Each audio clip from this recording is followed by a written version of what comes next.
No other mountain has ever cared whether I came or went, and I should like to return to you. But I can do so only in spring, when I build my nest. And because you're so far from food and water, I can stay only few hours. I have never seen anything like you before. Even if it were only hours, it would make me happy to see you again.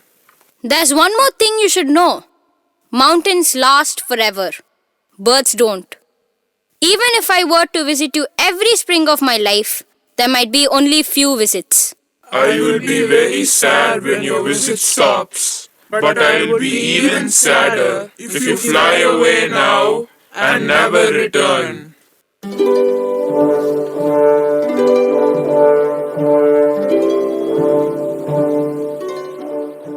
Every spring of my life, I will return to greet you, fly above you, and sing to you.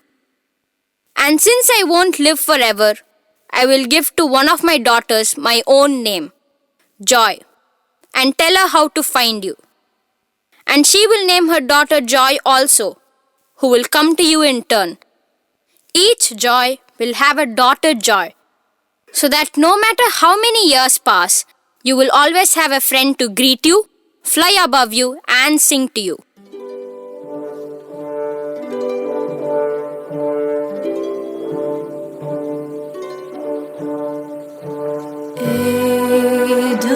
Edelweiss, Edelweiss, every morning you greet me, small and white, clean and bright, you look happy to meet me. Blossom of snow, may you bloom and grow, bloom and grow forever.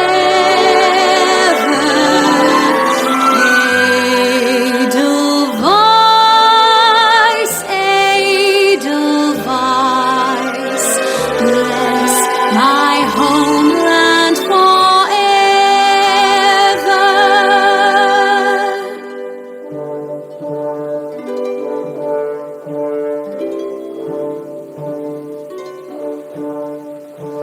Edelweiss, Edelweiss, every morning you greet me, small and white, clean and bright, you look happy to meet me.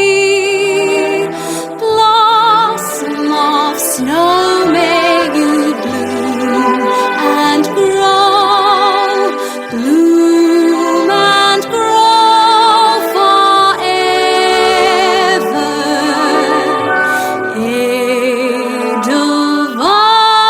Edelweiss, Edelweiss, bless my homeland forever.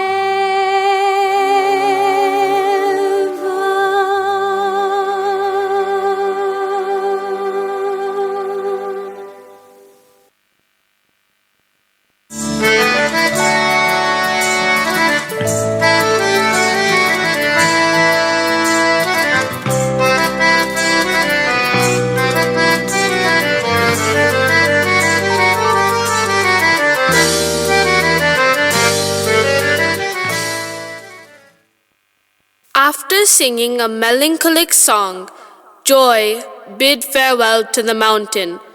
The mountain watched her until she disappeared into a distance.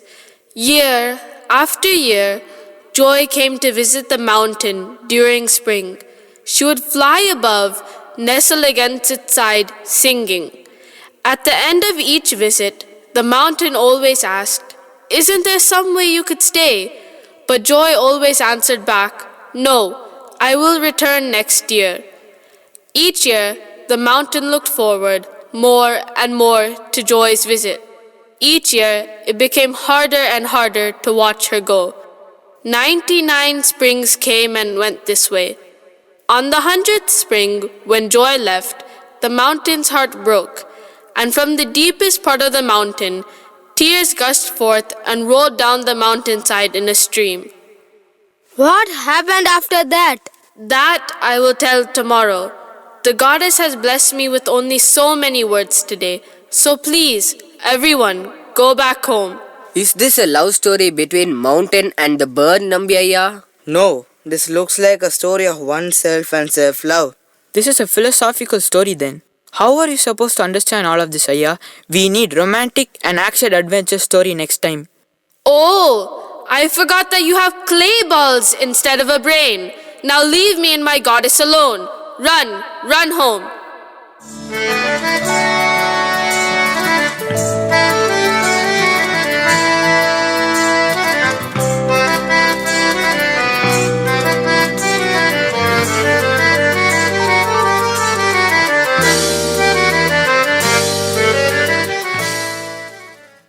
Somehow, Nambiaya was so imaginative and clever that he managed to make the clayball hits also appreciate such a philosophical story like the mountain that loved a bird. His only weapon was to somehow make them cry, for which he cried himself. So what happens after the 100th spring? Watch them!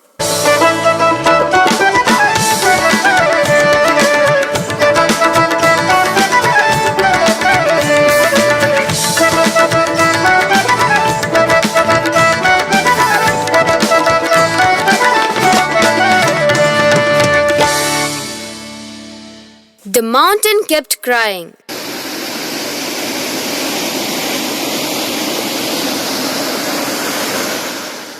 Nambiaya was also crying.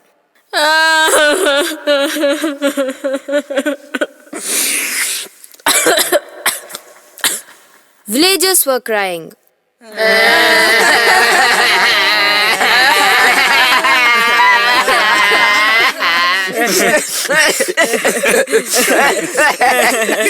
Stop it! The mountain cried so much that it got filled with streams, brooks, and waterfalls all over. Joy kept coming. Seeing the mountain filled with streams of water, she brought seeds and planted them and made the mountain bloom. But the mountain was still unaware and kept crying. And then, one day, the deepest root touched the mountain's heart, and it stopped crying and started seeing all the bloom and insects and animals which had come to live on it. And yet, the mountain longed for Joy to stay every single time. Did Joy keep coming? Of course, and one fine spring, when the mountain no longer longed for Joy to stay, and when it was happy and content by itself, Joy came and made her nest.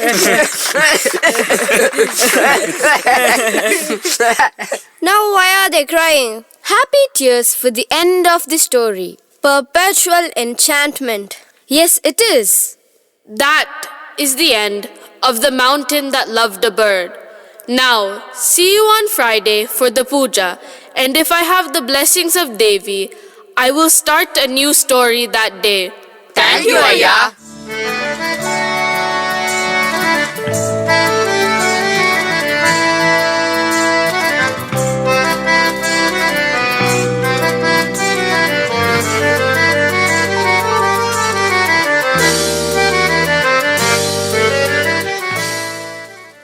It was now time for the next moon to peep over the hillock. And Nambiaya was ready with a new story. This time it was a Friday too. He was ready to do the puja and start a story.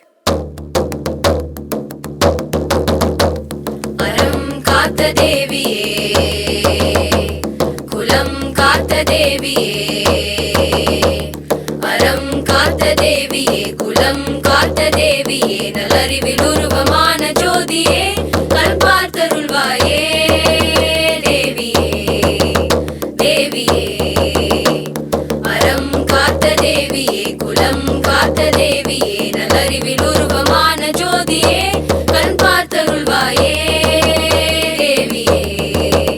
देविये hey Bhavani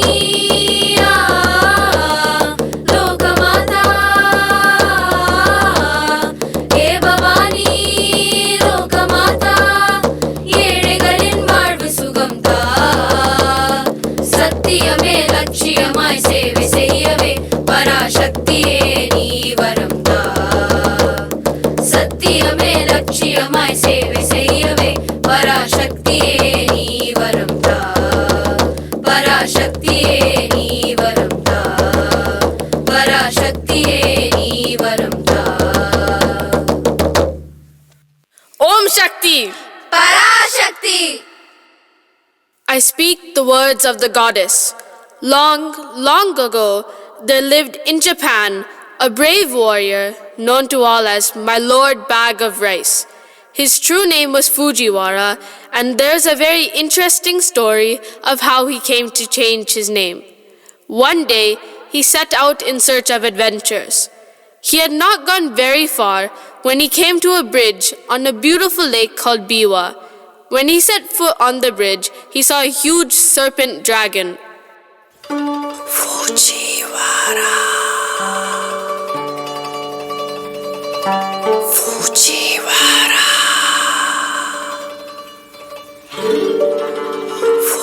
Fujiwara.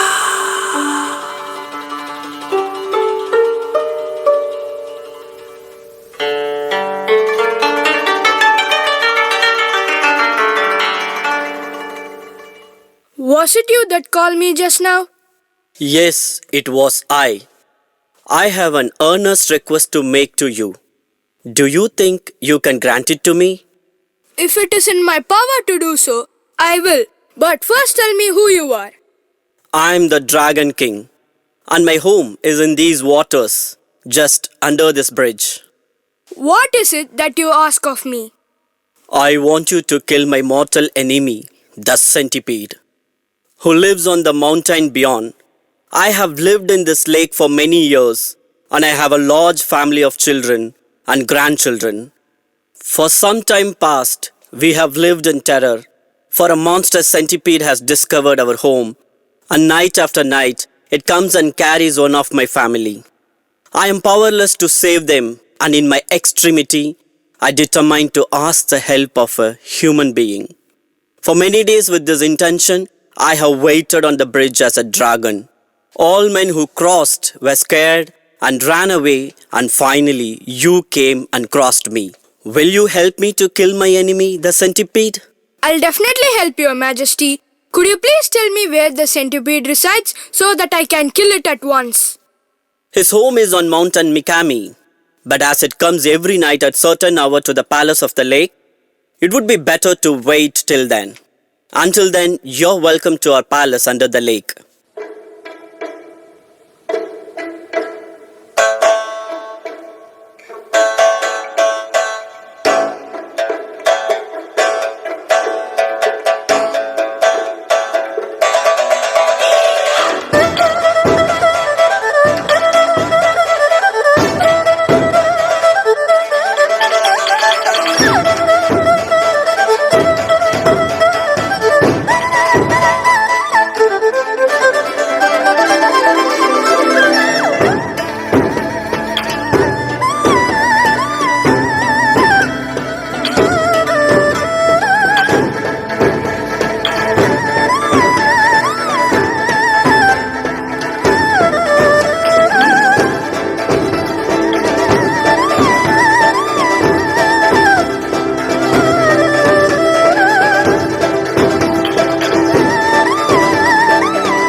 The centipede is here!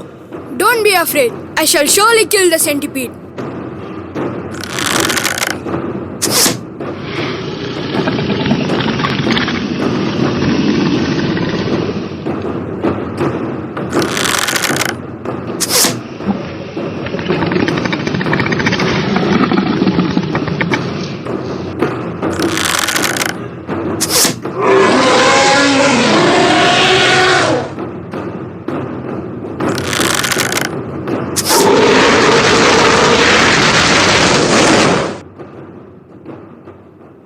Fuji suddenly remembered that human saliva was deadly to centipedes. But this was no ordinary centipede. It was monstrous. He took his last arrow and, putting the end of it in his mouth, he fitted the notch to its bow and took a careful aim once more and let it fly. You mean he had to spit on the arrow and shoot? Ayyo, HDB fight idu.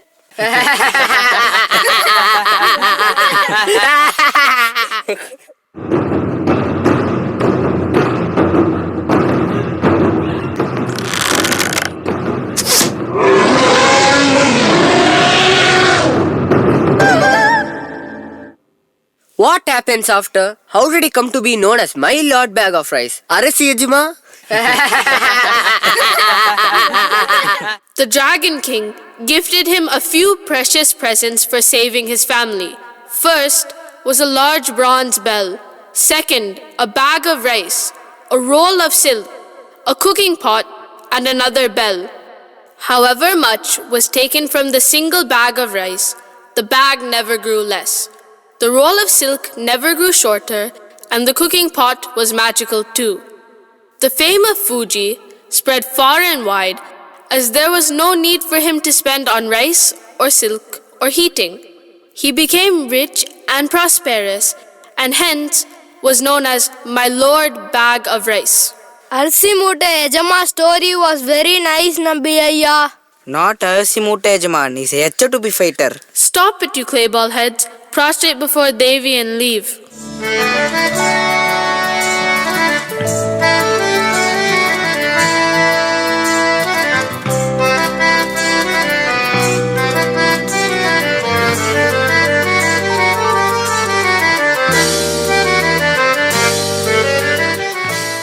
All was well with Maya, Puri and Nambiyaya until the red moon appeared.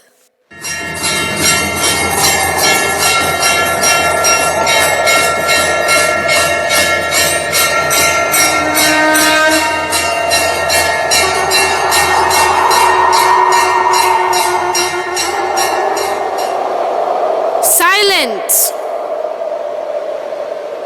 I speak the words of the goddess. A pilot lived alone in the clouds until the day his plane crashed in an empty desert. Stranded with only his shadow, he sank down in the sand. At sunrise, a strange little voice broke his sleep. It said, "Please, draw me a sheep." I was soon to learn that this little prince came from a distant planet himself. It had 3 tiny volcanoes and a chair for watching sunsets. But his planet was covered with hundreds of sprouting bushes. It is hard work cleaning baobabs. He would say, so this was why he needed a sheep. Little Prince had a friend called Rose.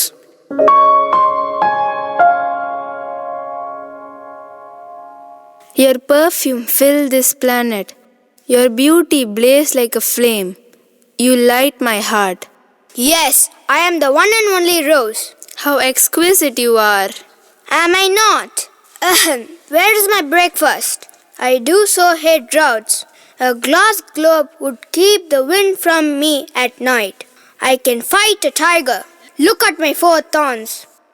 Weary with the whims of the rose, the little prince chose to leave the planet.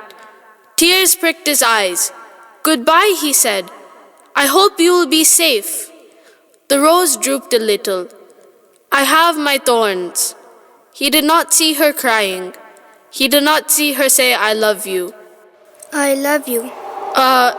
The little prince, The little prince came to earth and found that there were thousands of roses. He was sad. He found a friend in a fox.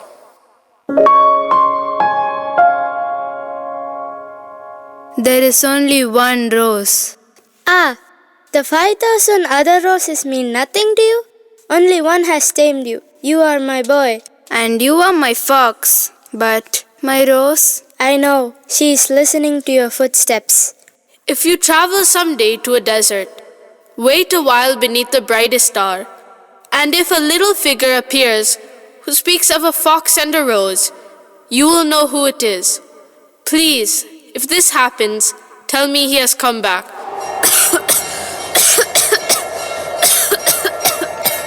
What happened to the little prince? Did he go back to Rose? What story is this? I don't understand anything. Aya, did you tell the full story? I think he forgot the story in between. I didn't understand as well. Aya is not well. Everybody leave. Leave now. வீட்டுக்கு போங்க.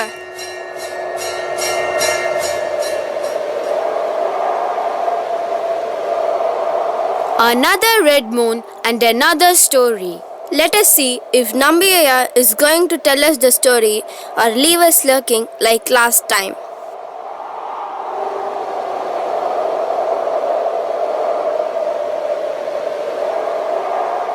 I speak the words of the goddess. There was once a mountain king called Valvilori who was a great archer.